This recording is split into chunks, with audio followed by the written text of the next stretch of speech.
अब तो खुश हो? निकाल दी उसे इस घर से। आपकी जिंदगी से तो नहीं निकली ना वो। बेफिक्र रहो, वो भी निकाल दूंगा। बस एक बार सारिम का फैसला हो जाए। क्या फैसला? यही कि वो राबिया के साथ नहीं रह सकता, मेरे साथ रहेगा। मैं नहीं चाहता मेरा बेटा राबिया के साथ फंसी के घर में पले। वो आप सारिम को नहीं छोड़ेंगे ना तो उसे वापसी का बहाना मिल जाएगा। नहीं मिलेगा। बस एक बार उसे निकाल दिया तो निकाल दिया। वापसी के सारे दरवाजे बंद।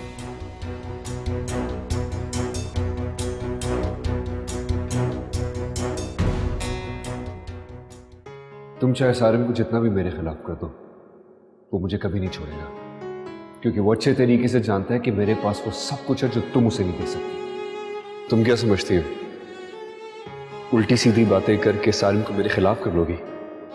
सब जानता हूं मैं, सब जानता हूं कि तुम कितने पानी में हो।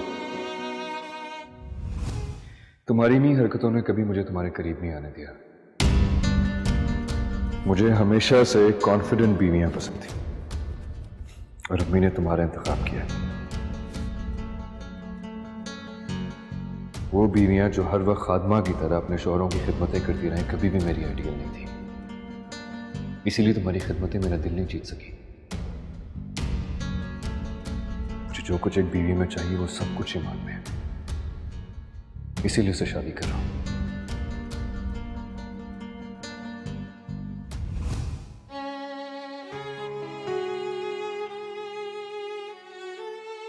दानियाल ने आज तक राबिया को एक्सेप्ट नहीं किया। मैंने हमेशा उनकी नजर में राबिया के लिए हकारत देखी है। फिर अब क्यों उनके सर पे इसे मुसल्लत करना चाहती हैं?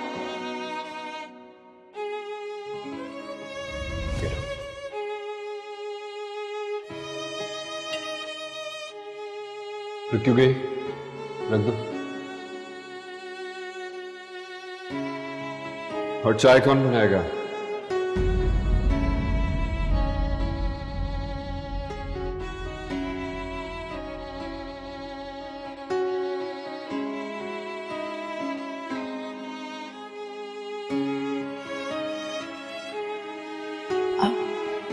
लगता है इन्हें अच्छा नहीं लग रहा हमारा ये इकट्ठे बैठना। मुझे क्या फर्क पड़ता है, तुम नाश्ता करो।